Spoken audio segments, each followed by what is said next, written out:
Warahmatullahi wabarakatuh. Innal hamdalillahi nahmaduhu wa nasta'inuhu wa nastaghfiruhu wa na'udzu billahi min syururi anfusina wa sayyiati a'malina. May yahdihillahu fala mudhillalah wa may yudlil fala hadiyalah. Asyhadu an la ilaha illallah wahdahu la syarikalah wa asyhadu anna Muhammadan abduhu wa rasuluh. Allahumma salli wa sallam ala Muhammad wa ala alihi wa ashabihi wa ma tabi'ahum bi ihsan ila yaumiddin. Amma ba'du. Kaum muslimin yang berbahagia, kali ini saya akan membahas tentang 3 obat untuk penyakit hati. Seperti yang kita sadari bersama, umumnya manusia sangat sulit untuk melakukan ibadah kepada Allah Subhanahu wa taala. Umumnya manusia sangat malas untuk diajak melakukan ketaatan kepada Sang Pencipta. Mengapa? Kita semua akan memiliki jawaban yang sama. Karena manusia dibekali dengan hawa nafsu. Hanya saja manusia berbeda-beda.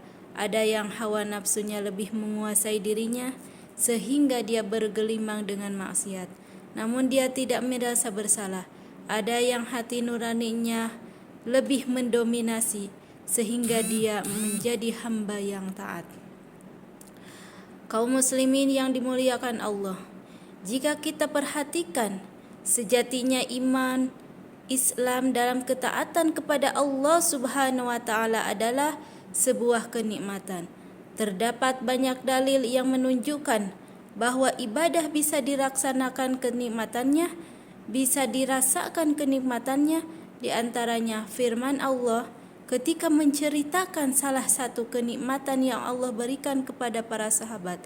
Wa'lamu anna fiikum rasulallahi law yuti'ukum fi katsirin minal amri la'anittum walakinnallaha habbaba ilaikumul iman wa zayyanahu fi qulubikum wa qarraha ilaikumul kufra wal fusuqa wal isyan ulaika humur rasyidun. Ketahuilah olehmu bahwa di kalanganmu ada Rasulullah.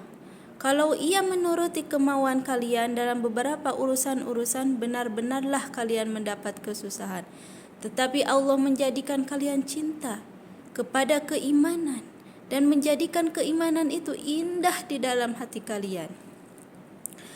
Atas petunjuk Allah Subhanahu wa taala, Allah jadikan para sahabat manusia yang bisa menikmati lezatnya iman. Bahwa Allah jadikan iman itu sesuatu yang indah pada hati para sahabat, sehingga kecintaan mereka kepada kebaikan mengalahkan segalanya. Kemudian dalam hadis dari Abbas bin Abdul Muttalib radhiyallahu anhu, Rasulullah SAW bersabda, "Dzaqa ta'mal iman man radiyallahu billahi rabba wa bil islami dina wa bi Muhammadir rasula." Akan merasakan nikmatnya iman orang yang ridho Allah sebagai Rabb-Nya, Islam sebagai agamanya, dan Muhammad sallallahu alaihi wasallam sebagai Rasul-Nya. Hadis riwayat Muslim. Dalam hadis di atas, Rasulullah SAW menyebut kita 3 kriteria.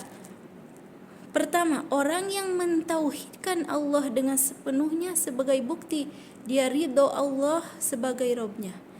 Yang kedua, kemudian dia menjadikan syariat Islam sebagai aturan hidupnya, sebagai bukti dia ridho bahwa Islam sebagai agamanya. Dan yang terakhir, dia mengikuti petunjuk Rasulullah SAW dalam hidupnya. Orang yang memiliki 3 kriteria ini akan merasakan lezatnya. Dalam hadis lain yang mungkin hadis ini sering kita dengar, Rasulullah SAW juga bersabda, "Thalatha man kana fihi wajada halawatal iman ayyakuna Allah wa rasulahu ahabba ilaihi mimma siwahuma wa ayyuhibbal mar'a la yuhibbu illa lillah wa ayyukrahu ay ya'uda fil kufri kama yakrahu ay yaqdafa finnar." 3 hal, siapa yang memilikinya,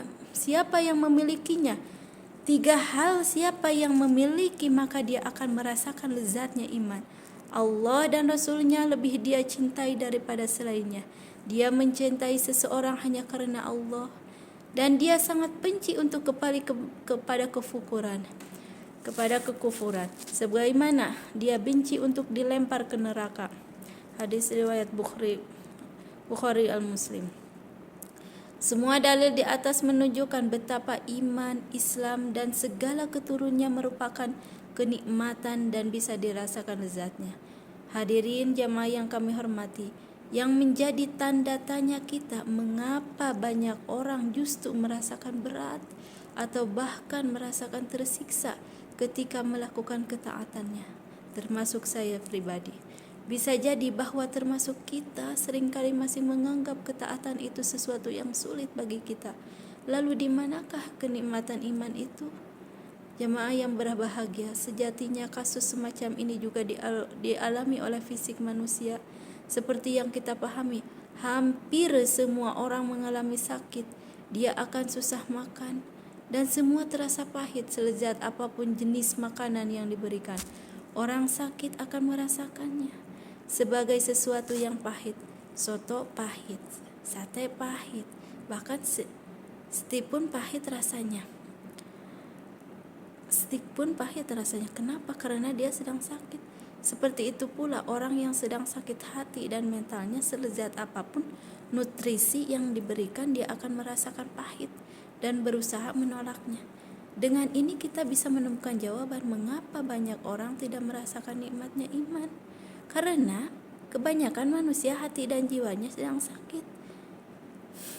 Hadirin muslimin yang berbahagia, untuk bisa mengembalikan pada kondisi normal, tentu kita harus berusaha mengobati penyakit itu. Karena jika sakit ini dibiarkan selamanya, kita tidak bisa merasakan nikmatnya nutrisi dan makanan. Hati sakit yang dibiarkan selamanya akan sulit untuk menikmati lezatnya iman. Lalu bagaimana cara mengobati hati? Imam Ibnul Qayyim dalam karyanya Ighlatus Lahafan menjelaskan bahwa ada 3 teori pokok untuk mengobati sesuatu yang sakit. Teori ini juga digunakan dalam ilmu medis. Dalam dunia medis kita, seorang dokter hendak mengobati pasien, dia akan memperlakukan 3 hal. Pertama, hifdzul quwwah, menjaga kekuatan. Ketika mengobati pasien, dokter akan menyarankan agar pasien banyak makan, makanan yang bergizi, banyak istirahat, gitu kan dokter kalau ngomong.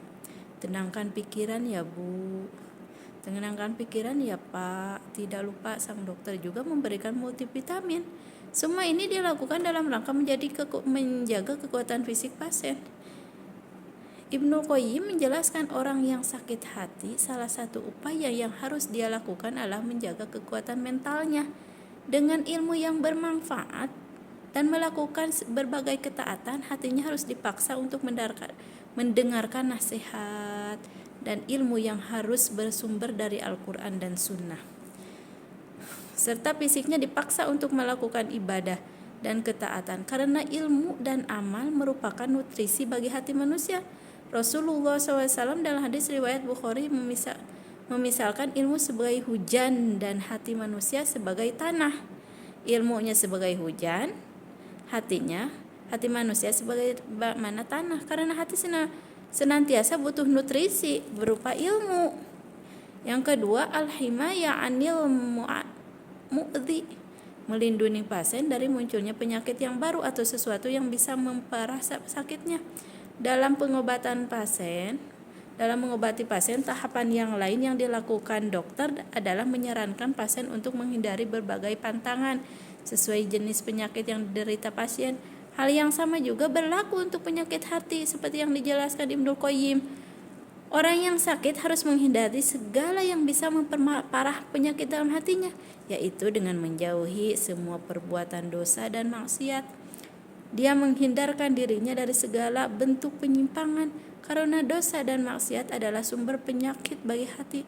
Rasulullah SAW menggambarkan bagaimana bahaya dosa bagi hati manusia. Innal amda idza akhta khati'atan naktab fi qalbihi naqtah su'da fa idza huwa naza'a wastaghfara wa taba wasuqila qalbuh wa in 'ada zida fiha hatta ta'lu qalbah wa warranul ladzi dzakarallah. Kalla barrana ala qulubihim ma kanu yaksibun. Sesungguhnya seorang hamba apabila melakukan perbuatan maksiat, maka akan dititipkan dalam hatinya satu titik hitam. Jika dia meninggalkan maksiat itu, memohon ampun dan bertobat, hatinya akan dibersihkan. Namun dia kembali maksiat, akan ditambahkan titik hitam tersebut hingga menutupi hatinya. Itulah yang diistilahkan arran yang Allah sebutkan dalam firman-Nya, yang artinya sekali-kali tidak demikian. Sebenarnya apa yang selalu mereka usahakan itu menutupi hati mereka. Hadis riwayat Tirmidzi, Ibnu Majah, dan senadanya dinilai kuat oleh Syu'aib al-Arnaut. Ketiga, istighraqul muwadil qasidah, menghilangkan penyakit yang ada dalam dirinya. Tahapan terakhir setelah dokter memastikan jenis penyakit yang diderita pasien, dokter akan memberikan obat untuk penyerang penyakit itu. Dokter akan memberikan antibiotik dengan dosis yang sesuai atau obat lainnya yang sesuai dengan penyakit pasien. Di bagian akhir keterangannya untuk membahas ini, Ibnu Qayyim menjelaskan bahwa cara untuk menghilangkan penyakit yang merusak hati adalah dengan banyak bertobat, beristighfar, memohon ampunan kepada Allah. Jika kesalahan itu harus ditutupi dengan membayar kafarah, maka dia siap membayarnya. Jika terkait dengan hak orang lain, dia pun siap dengan meminta maaf kepadanya. Rasulullah SAW menggambarkan at-taibu minadz-dzambi kamal la dzambalah, orang yang bertobat dari satu perbuatan dosa seperti orang tidak melakukan dosa itu. Hadis riwayat Ibnu Majah. Karena dengan tobat berarti dia menghilangkan penyakit hati berupa dosa dalam dirinya. Hadirin muslimin yang saya hormati, obat yang diberikan seorang dokter akan berbeda-beda sesuai dengan jenis dan tingkat penyakit dari diderita pasien. Dokter akan memberikan penanganan lebih ketika sakit yang diderita pasien cukup parah, bahkan sampai harus rawat inap sepertinya di ICU, atau bahkan sisi ICU dengan rentang waktu berbeda-beda, atau bahkan pemberian obat tanpa batas waktu termasuk treatment, operasi, dan amputasi. Semua halnya dengan mereka yang sakit hatinya. Jika penyakit yang diderita sangat parah karena pelanggaran yang dilakukan adalah dosa besar, syariat memberikan treatment sampai pada taraf hukuman, hal seperti cambuk, potong tangan, pengasingan, qisas, denda, hingga rajam.